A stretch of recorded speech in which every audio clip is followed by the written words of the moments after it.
رات کے 12 بجنے والے تھے۔ پورا گھر اندھیرے میں ڈوبا ہوا تھا اور میں پہلی بار اس کمرے میں اکیلی بیٹھ کر اپنی ڈائری لکھ رہی تھی۔ دل کی دھڑکن جیسے کسی نے مٹھی میں جکڑ رکھی ہو۔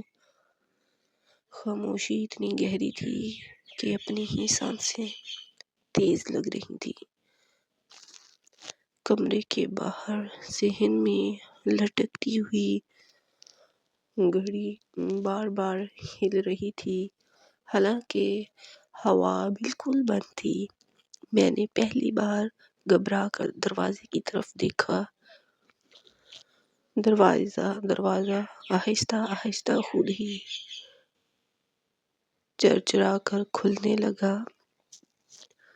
میں نے پھٹی آنکھوں سے دیکھا، کوئی نہیں تھا، مگر قدموں کی چاپ صاف سنائی دے رہی تھی۔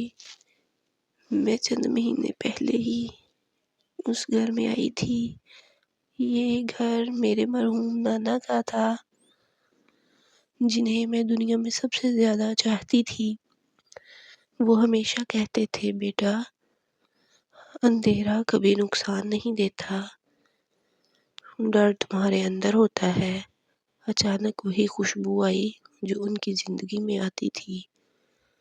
چند لمحوں کے لیے خوف کم ہوا، مگر تجسس بڑھ گیا۔ 12 بجنے میں صرف 1 منٹ رہ گیا تھا۔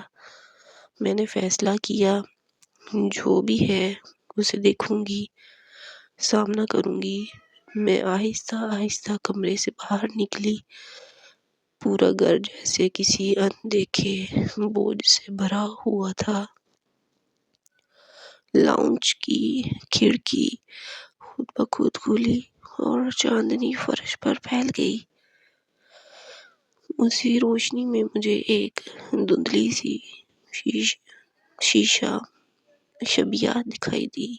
ایک شخص سفید کپڑوں میں، بالکل ویسا جیسا نانا رات سونے سے پہلے پہنا کرتے تھے۔ دل زور سے دھڑکا۔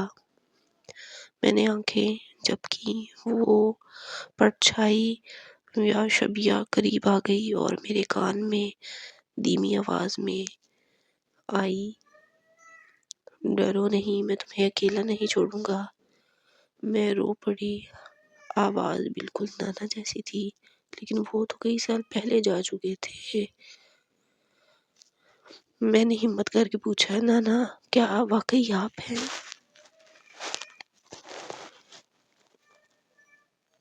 اس سے پہلے وہ جواب دیتے، گھڑی نے ٹن ٹن ٹن کرتے ہوئے 12 بجا دی۔ شبیہ لمحے میں غائب ہو گئی۔ صرف ایک کاغذ فرش پر رہ گیا۔ میں نے کانپتے ہاتھوں سے کاغذ اٹھایا۔ اس پر صرف ایک سطر لکھی ہوئی تھی، بیٹا، تمہارا خوف ختم ہونے لگا ہے، اب زندگی شروع کرو۔ میرے آنسو رک ہی نہیں رہے تھے۔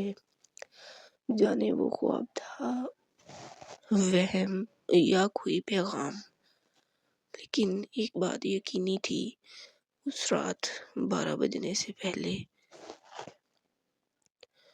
جو میں تھی وہ اور تھی، اور 12 بجنے کے بعد میں بدل چکی تھی۔